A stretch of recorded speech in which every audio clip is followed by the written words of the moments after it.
Is this an iPhone? Today we are going to learn about the mitzvah of Ahavas Yisrael, the mitzvah of loving our fellow. And I have to tell you that the mitzvah of Ahavas Yisrael could rightly be said is a primary and foundational mitzvah within the teachings and illumination of Chassidus. Although, to be sure, it is a primary and foundational mitzvah in really all of Yiddishkeit. Everybody knows the words of Rabbi Akiva, V'ahavta l'recha kamocha. Said Rabbi Akiva, Zeh klal gadol b'Torah. This is a great rule in the Torah. And we have the words of Hillel, who was approached by a person who desired to convert, but he wanted to fast track. He didn't want to waste any time. He had no patience. And he said, just teach me the Torah on 1 foot. And Shammai hit him over the head, rightly. Like, what kind of chutzpah is that? But Hillel simply said to him, Mada Allah chsani lechavrech lesavad. That which is hateful unto you, don't do to somebody else. Zehu, he said, zu kol ha-Torah. This is the whole Torah. Ve'idach, the rest is pirusha. Now this is a very difficult thing to understand. How exactly is making kiddush on Shabbos v'ahavta l'recha kamocha? How does wearing tzitzis or lighting Shabbos candles, how does that become a reflection or an interpretation or a commentary on the mitzvah of v'ahavta l'recha kamocha? What page? Chapter 32. The answer is it isn't. It isn't. I mean, certainly doesn't seem to be. And how and why is that a klal gadol b'Torah? So some maintain that it's a klal gadol b'Torah because there are many, many mitzvahs, maybe even most of the mitzvahs, that somehow hinge on the way we treat others, and therefore the mitzvah becomes a klal gadol b'Torah. Well, the thing is, that's not what he said. He didn't say it's a klal gadol. Rabbi Akiva said it's a klal gadol. Okay, you can get away with saying a klal gadol means that it affects many mitzvahs. But Hillel says it's kol ha-Torah kula. So the question, of course, is what does that mean? And you should know, as a matter of fact, that outside of the teachings of Chassidus, there is no literal explanation to the words of the sages. Hillel's words don't make sense. Even Rabbi Akiva's words barely make sense. And they have to be understood in, borrowing metaphor and using ideas, and you can't take it literally because it just doesn't add up. And furthermore, when you come to the mitzvah itself, the mitzvah of V'ahavta l'reacha kamocha itself, which is you shall love your fellow as yourself, the Mefarshim have a hard time with this. They deal with this. What exactly does that mean? How could that be? Ramban says it's not possible. How could you love somebody as you love yourself? Or Chizkuni, Paneach Roza, they all express themselves in amazement at what exactly the Torah is expecting us. If the Torah would say you should love your fellow, okay, fine, it's a mitzvah to love your fellow. But love as yourself, everybody knows that is practically impossible. You can't love somebody as much as you love yourself. Everybody has a survival instinct. Everybody cares about themselves more. So here's the good news. The Alter Rebbe, through the illuminating teachings of the Baal Shem Tov, what's known as Torah Chassidus, actually sheds light on this and explaining it in a literal way. He says, yes, Ahavas Yisrael is the whole Torah. And he says, how could you fulfill the mitzvah, loving a fellow as yourself? Come along with me and you'll find out. So that's this is how we arrive at Perek Lamed Beis. Now, in fairness, Perek Lamed Beis is the 32nd chapter that follows many chapters that come before it. And specifically, the Alter Rebbe begins that he says, "V'hinei al yedei kiyum hadvarim hanal," by fulfilling all the things we learned about earlier. So obviously, this is a continuation of that which is written earlier. It must be so because it's in a cadence of chapter following chapter. So the chapters of Tanya, specifically chapter 19 through chapter 31, that deal with how we should find joy in, and how we should be able to elevate ourselves, and so on and so forth. All of this leads us into the fulfillment of what we're about to start talking about, which enables the fulfillment of the mitzvah of V'ahavta l'reacha kamocha. Having said this, it is important to know that chapter 32 of Tanya is in some ways a standalone. It is in some ways a standalone. And it's telling and compelling. We know that the Alter Rebbe did everything in a very, very precise way, that the 32nd chapter of Tanya, which spells the Hebrew word, lev. And a lev, a heart, is at the center of the body, and the heart pumps life into the whole body, and so it is this chapter of Tanya that serves as the heart of the book, and it pumps life and vitality into all of the teachings of Tanya, from the first chapter all the way to the 53rd chapter. And furthermore, it's also noted that the mitzvah of V'ahavta l'reacha kamocha is achieved through which part of a person? With your heart. It's a mitzvah of love, and love resides in the heart. So, of course, this chapter is Lev, which means heart.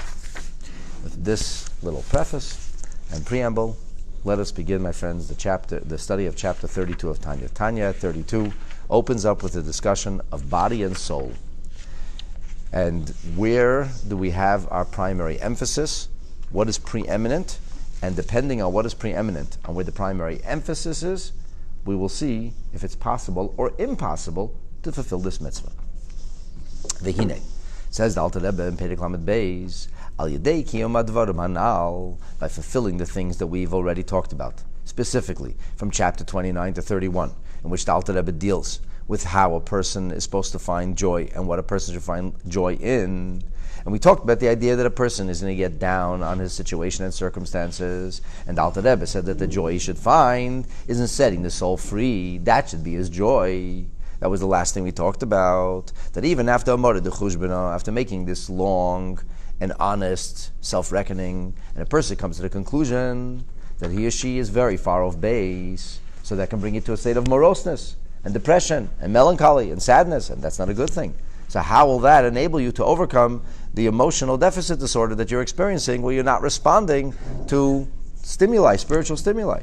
And the Alter Rebbe's answer was that you should find joy not in the fact that you ultimately, for the most part, are a behemoth, who's a selfish, snarling, pleasure-seeking, self-aggrandizing-seeking animal, but instead you should find pleasure in the notion that you're a beautiful neshama. Your neshama is stuck in this dumb body, and the neshama desperately wants to set itself free. And every time you do a mitzvah, you experience spiritual weightlessness, and you set yourself free, and that's where simchas nefesh should be. That's where your joy should be.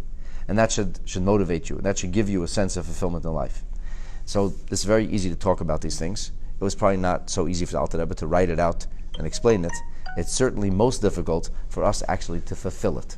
It's one thing to articulate ideas, it's another thing to spill them into ink onto a book, and the hardest of all is taking it out of the book and putting it into your heart, setting this into motion, actually living by these ideals. So by yidei kiyum advarim anal. Kiyum advarim means the fulfillment of these things, not the learning, not yidei limud dvarim, not through learning these things. Because after learning them, you have to contemplate them, download them, and bring them to action, into reality. But by bringing these things into a sense of everyday life, by ensuring that our existence is permeated by and guided by these ideas and ideals, which ultimately, what are these ideas if you have to sum them up in half a sentence? Lihiyes gufay nivzav nimis be'inav, that a person's bodily reality should be despised in his own eyes, that he has no room, rhyme, reason, or patience for what the body has to say. That's not what life's about for him. Where will his joy be? The joy will be the joy of the soul alone, not also the joy of the soul. There are many people who delight in all kinds of pleasures. They like roast beef, and they enjoy good music, and they enjoy all kinds of other sensual libido, and they also enjoy spirituality, and they also enjoy feeling close to God. That's not what we're talking about. A person who has his spiritual enjoyment or pleasure as one of many things that he or she does is not fulfilled the words of the Alter Rebbe. The words of the Alter Rebbe mean that you're a person who has redirected yourself. Where do you find your joy? Where do you find your fulfillment? In simchas hanefesh. That's who you are. That defines you. If that defines you, levada, that is the sole definition, that's who you've become, then you will be able to fulfill this mitzvah. Reizu, it doesn't mean the mitzvah is fulfilled already. But now you're at a point that you have reached a derech yeshara v'kala. You've reached a straightforward and a relatively simple path, lavai, to come lidei kiyum mitzvahs v'yahavta l'reacha kamecha, to come to the fulfillment of the mitzvah of loving your fellow as yourself. The Alter Rebbe did not just come in Perek Lamed Beis to tell us how it's possible. He didn't come to teach us about, you want to know why and how Hillel HaZaken could say, here's the explanation. Alter Rebbe doesn't frame Perek Lamed Beis as an explanation. He frames Perek Lamed Beis as a practical guide. He says, if you do these things, then you will come to the fulfillment of the mitzvah. Not you will understand the meaning of the mitzvah. This is not a commentary on V'ahavta l'reacha kamecha. This is a book that was written for self-help. This is a book that was written for you to be able to realize your spiritual potential. So when you will take these things to heart and fulfill them and live by them, then you will arrive at the fulfillment or the possibility of the fulfillment of the mitzvah of V'ahavta l'reacha kamecha. Now it happens to be that even if we're not actually fulfilling this, we're just learning about it, we're going to walk away with an amazing understanding of this mitzvah, but that's not what it's about. This is not about having nice understandings of something. It's not about having a good grasp of things. It's about living by it. It's about changing yourself. Is this a mitzvah or just a principle? V'ahavta l'kamecha is the 206th mitzvah according to the Rambam and the Rambam Sefer HaMitzvahs. It is an actual mitzvah in the Torah. It's an actual mitzvah. And then, of course, you have to ask yourself the question, what sets this mitzvah aside from the other mitzvahs which seem ahavas Yisrael like giving tzedakah, like not abusing somebody, like all the details in the Torah which are seemingly part of the fulfillment of the ahavta l'kamecha. But that's a good question and a subject for study when we learn Sefer HaMitzvahs, or when we learn in Parshas Kedoshim, get to Leviticus 19:18, and we read the verse, then we can understand what did this verse add, why did Rashi comment as he did, and so on and so forth. But here, the Alter Rebbe is not talking about how you understand it as a mitzvah versus an idea, but rather, just forget about mitzvah or idea. How do you fulfill this altogether? And nobody will argue that it's supposed to be fulfilled. How do you fulfill it? So the Alter Rebbe here comes to tell you how to fulfill it.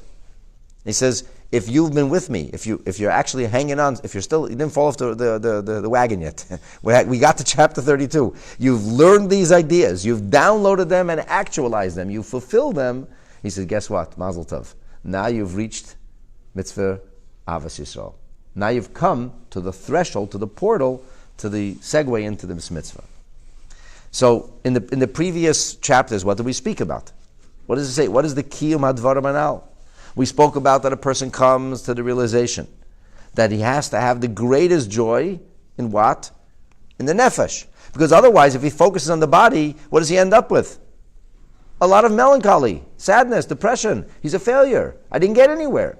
And my body keeps getting in the way, and every time I thought I lifted myself just a bit, boom, I trip again.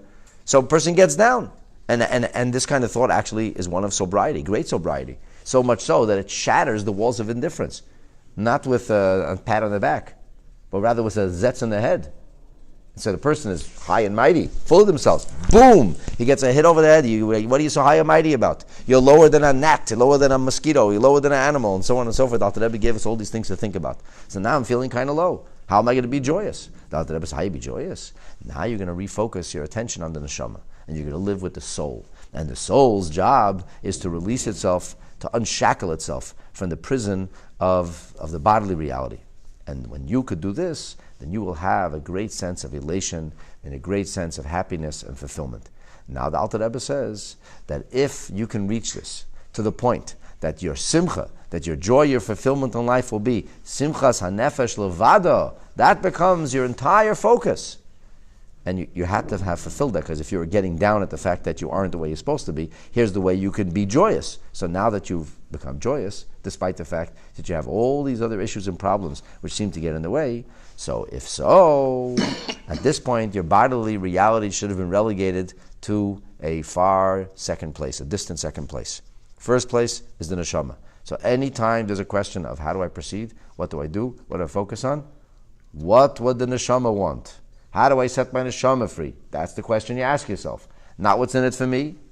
Not is this going to be fun. Not is this a pleasure. Not how does this fit into my big ambitious plans of physical material success, but rather, is this something that will set the neshama free? Imagine you live like that. Imagine every crossroads in life, that would be the question you ask. Does this set my neshama free, or maybe not?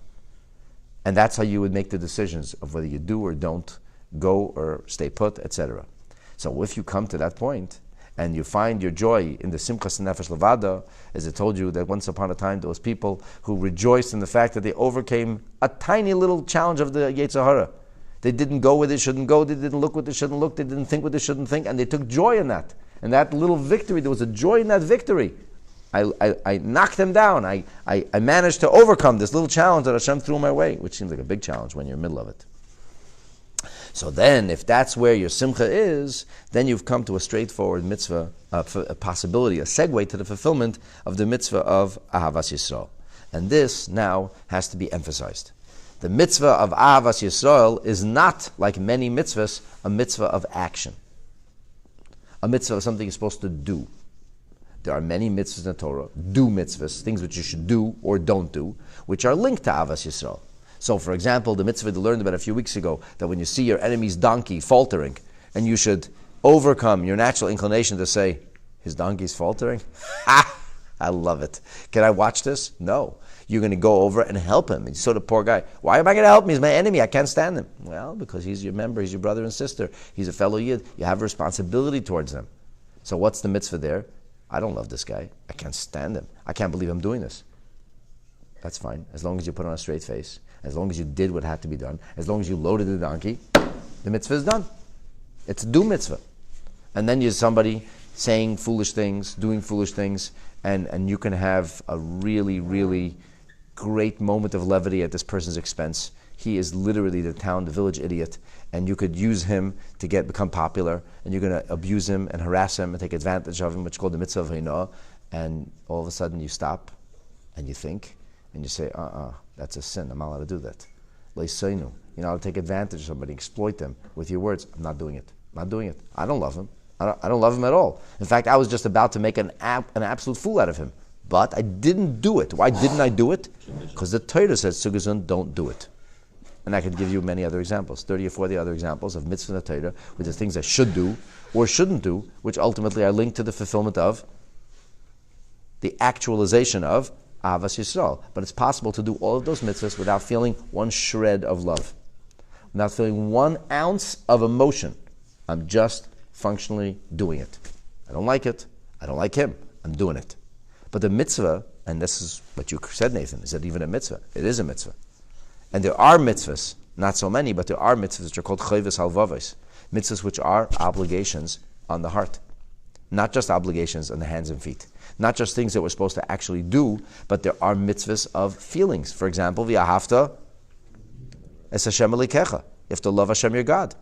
So what's a person goes through life, he wake up in the morning, did all the mitzvahs he's supposed to do, did everything, he behaved as a perfect, dutiful Jew, doing everything that the Jew is supposed to do. But love God? I don't love God. I'm angry at God. I hate God. I'm so frustrated at God. Why did God do this to me? Is that okay? No, it's not okay. Well, why not? I am perfectly orthodox. Every single possible opportunity, check. I did everything I should do. Because there's a mitzvah that says I have to serve Hashem with my heart also. And if I don't love Hashem, that's a problem. So I have to work on that. And of course, this question is asked, how could you command somebody to love? I don't love.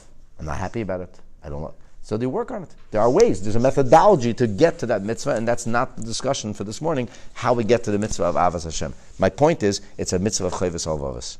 It's a mitzvah in the heart. There's a mitzvah of having reverence for Hashem. Reverence or awe is in the heart. It's not just a question of reverential behavior, it's a question of it being in the heart. And similarly, here, the Torah tells us it's not just enough to behave nicely, it's not just enough to act respectfully, it's not just enough to do what somebody else would like you to do, because you would want that done to you. It's actually necessary for you to love that person. It's not called love? Selfishness. What's selfishness? Because the person who helps the donkey is doing it because he was told by the Torah, and nothing else. Is to serve his own purpose and not to help his fellow. Okay, this is a good question, and so let's take a minute to deal with it. Your question is that the person who's serving his fellow, doing nice things like helping his donkey, because Hashem told him, you're saying ultimately it's just selfish. Exactly. Okay, it could be, people could fulfill Torah mitzvahs in a selfish way to the point that they forget about other people altogether as they're doing them a favor. There is such a possibility. It's not so common, but such a possibility. I think a few weeks ago I told you that it's a famous story. Some guy showed up in a Litvische shtetl, some poor man, and he was begging for alms, and literally he was like, bedraggled and filthy and torn, and they took the guy and they incarcerated him. They locked him in the basement somewhere, and they were throwing food down a chute, and they said, what is this? What did I do wrong? Why did you lock me up? They said, Purim is in 5 weeks. Every year in Purim we look for a poor person, and we can't fulfill the mitzvah. Now we have you. We lock you up. We'll keep you alive till Purim.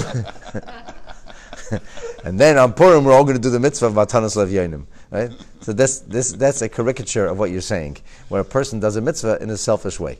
Right? So he says, I need to do the mitzvah of Achnasas Archim. Could you wait here, please? I'll be back here in a few minutes, because I need to do... No, I got to go now. No. I need the mitzvah of Achnasas Archim. So it's all about me, and you are just a cog, or a stepping stone for me to get to my Gan Eden. Actually, you're violating the mitzvah. Huh?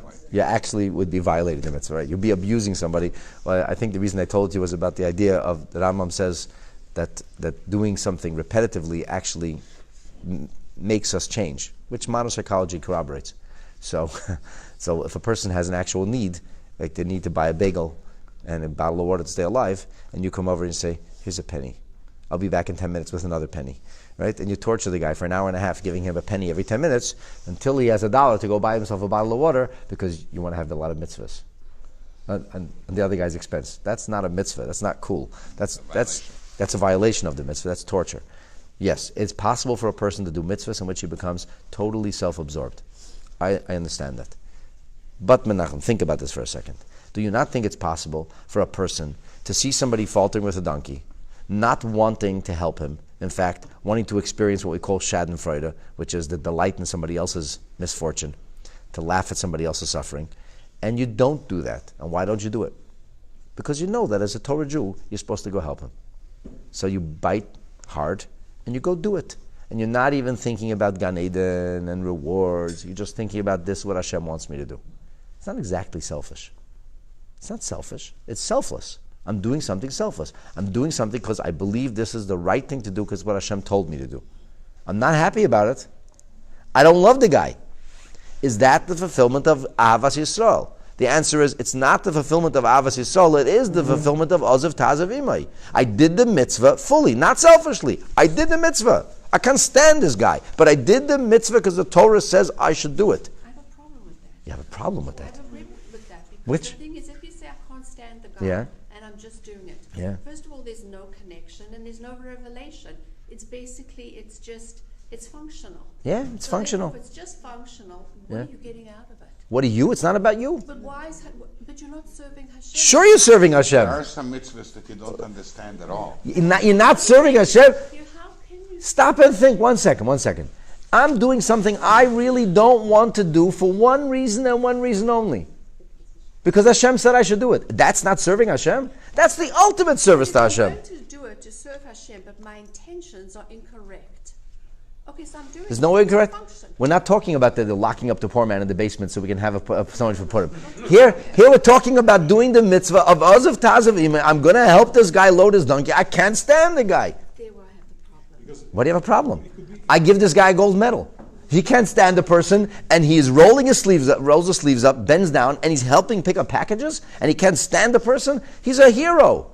He's a real Oived Elikim. He's serving God. He's doing something he doesn't want to do because God said to do it. Well, it's a moral obligation. Shatnez is It's a moral obligation. Yeah, there's some countries that a person could be convicted for But non-assistance. if you do it long enough, Non-assisted. Let's not confuse things over here. What you're talking about is the law that says that a doctor who's under the Hippocratic oath, if he passes by an accident scene and he could stop and help, and he doesn't, that he could be prosecuted. I'm not sure if that even happens. The doctor sees someone who's laying on the floor. We're not talking about somebody who's in danger. The most that's going to happen is he's going to lose his packages and his donkey's going to run off. It's not a moral obligation for me to help somebody when they're struggling, especially they didn't help me last week, and now I have a chance to laugh and get revenge. And it's perfectly human, and in the Western world it's done every hour of the day.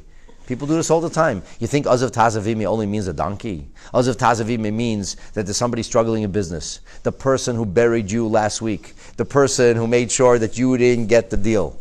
And now he needs the deal. And he's going to lose the deal. And you could easily help him and get the deal. All you need is to send one text message. That's all you need. Or just to tell him one word. And you could say, I'm going to help this guy? You got to be kidding. I know what he did. I'm going to help him? And what does the Torah say you should do? Ozav Tazavimai. If you help his donkey suffer, you don't think you should help him? So, but I don't like him. Okay. Did you do the mitzvah? You know what you got out of it? You did what Hashem wanted. But the point Alter Rebbe makes here is we're talking about a different mitzvah here. The mitzvah of Ozav Tazav, you fulfilled 100%. You loaded the donkey is happy. The person is happy. Sure, he's happy. His donkey is loaded. The donkey is not unhappy. He's not suffering anymore. So you alleviated the suffering of the donkey. The anxiety of the person who owns the donkey is dissipated. Everything's loaded up. You did your mitzvah. Which mitzvah didn't you do? V'ahavta re'ach kamecha. Because the mitzvah of V'ahavta re'ach kamecha is not a functional mitzvah. The mitzvah of V'ahavta re'ach kamecha is a emotional mitzvah. That's the point I'm trying to make. This is a contradistinction between the mitzvah of Avihavta Le'ach Kamecha and so many other mitzvahs which are linked and seem to be an extension of loving your fellow, but don't necessarily require love at all. So here's where I'll agree with you. If we're in a situation where there's a marriage and the spouses dutifully do what the other spouse wants, I can't stand you, but I do whatever you want. It's not a marriage. It's not a marriage. It's a business arrangement. It's not a marriage. They could even go through intimacy in a functional manner. If there's no love, it means they don't really care about each other. It's not a marriage. Because one of the things of a marriage is ava, v'achva, v'shalom, v'reos, like we say in the Sheva Brachas. So these are things that are supposed to accomplish it. But a person says, excuse me, I'm not married to this guy. I just happens to be my erstwhile, long lost Jewish brother. I don't care about him. I don't like him. He doesn't like me. In fact, he did everything possible to hurt me and harm me. And I don't really want to help him. But I'm going to. You know why? Because Torah said I have to. So I'm going to bow my head in submission and do what Hashem wants. Beautiful. The bells are ringing. The angels are singing. You have won the gold medal. You did the mitzvah of Ozav Tazav Imei 100%. Which mitzvah didn't you do? That's the point we're making here. Now, the Rebbe says the point here, the challenge of this mitzvah is that it's an emotional mitzvah. It's a mitzvah that lives in the recesses of your heart, of your mind and your soul, your emotions. This is the challenge. Especially because... But Rabbi, one thing though, like using the example that you rode the donkey, but you didn't do it like flying apart. You didn't do it, right? It's like it's an ideal situation. You didn't, well, it depends how you term Avera. The word chet, which means sin, also has the gematria of the word chesaron, which means a lack. So if a Jew, chas v'shalom, lets today go by and the sun will set and he didn't put on tefillin, then did he do an Avera? Which sin did he violate? He didn't violate any sin, but he lost the positive mitzvah of putting on tefillin today, which will never come back. Mm-hmm. So it's not actually an Avera. So here's the interesting thing. If a person comes to you and asks for tzedakah, and you said, tzedakah? Well, help yourself, get a job, bug off. You didn't give him tzedakah. Did you do an Avera? Yes. The answer is you didn't do a positive mitzvah and you did an Avera. Because there's a sin in the Torah to make believe you didn't notice somebody else has a need. So you knew he had a need, and it's called L'suchu L'hisalim. You know, I saw no evil, I heard no evil, I was meditating on Chassidus, I didn't even notice this guy had an issue. Understand? That's an Avera. So that's a positive and a negative. And there are many mitzvahs like that have positives and negatives. But there are also mitzvahs that have only positive. And a major mitzvah like tefillin is a major mitzvah. It's one of them. I didn't do an Aveda if I didn't violate one of the 365 negative commandments. And one of the negative commandments is, do not let a day go by without putting on tefillin. I just didn't do an opportunity. So that's also an Aveda. So It's a chisaron, not an A chisaron is ultimately a violation of God's So will. if I did this mitzvah of loading the donkey, Yeah. for example, and I did it with gladness of heart, I get 2 mitzvahs? If I did the mitzvah and I have Avos Yisrael when I did the mitzvah, yeah, I get 2 mitzvahs. I did Ozav Tazav and I get a mitzvah of Avos Yisrael. Which, by the way, Hillel says is the whole Torah. Which Rabbi Kiva says is a Klal Gadol. Does the mitzvah actually say the burden of your enemy? Yeah. It Yeah. doesn't just say any Jew. Kisireh chamer sanacha. Well, these kind of mitzvahs always speak about the extreme. The person you wouldn't. The mitzvah of burial, for example, talks to us with regard to somebody who was executed by the court for his sins, for his crime. A convicted criminal, the worst kind of convict. Torah says, make sure you bury him, give him human dignity. If even he deserves human dignity, for sure everybody deserves human dignity. The mitzvah says the mitzvah of going to a funeral. Who's the mitzvah? The mitzvah tells a kohen to go to the closest of kin. If the kohen is not allowed to go to the cemetery, is told to go to this funeral, it's self-understood that everybody who doesn't have a proscription of going to funerals for sure should go. So the Torah always goes to an extreme, and that way, so Torah says, you see the donkey of your enemy. If the donkey of my enemy, how much more so, if I'm just ambivalent to him, how much more so, if it's actually somebody that I know and care about, for sure I have to go ahead and make a difference. I mean, in the case of the donkey, there's two things that are associated here. First, it's about you cannot not assist an animal. It's not so simple what you said. You're saying that the donkey story is about the pain of the donkey, but it's not true, because it's only if it's chamer sanacha, if it's your fellow Jew. If it's not your fellow Jew, you're not obligated. It's a nice thing to do. You should do it. You should help every person, but it's not actually an obligation. I'm not talking about helping the person, but I'm explaining to you that the mitzvah of the donkey is connected to the mitzvah of ultimately of helping your fellow Jew. It is connected to that mitzvah. we agree that it has nothing to do with the emotion here. It's just like it's a tzivui. It doesn't say when you see your enemy's donkey, start to love him and then help his donkey. Because it would say, like the mitzvah of tzedakah is to give to somebody who is in need. It doesn't say love him first and then give him tzedakah. There's a person will come to me, please, could you help me? I'm starving. Give me a half hour. I'm working on loving you. When I finish when I work up love for you, then I'll give you money. In the meantime, the guy's dead a half hour later. So, well, at least I love him now. But he's dead. Yeah, but I love him. Also about your fellow Jew that he doesn't have anything to put in his stomach. So I don't love him. Okay, you should still give tzedakah to him. Feed him. It's a mitzvah to save his life. The guy is now fell into a lion's den. What should I do? I'm going to work on loving him. The lions are eating him. I don't love him yet. 1 second. So this is, the emphasis here is on finding this mitzvah of Avos Yisrael. And the mitzvah of Avos Yisrael, my dear friends, is l'chol nefesh miYisrael. It's to every single member of the Jewish people. L'migadol v'ad katan, be he or she great or even small. And of course, this is still requires a lot more explanation, and we will, be'ezrat Hashem, continue next Sunday. So which mitzvah did you say? 102? Mitzvah 102, did you say?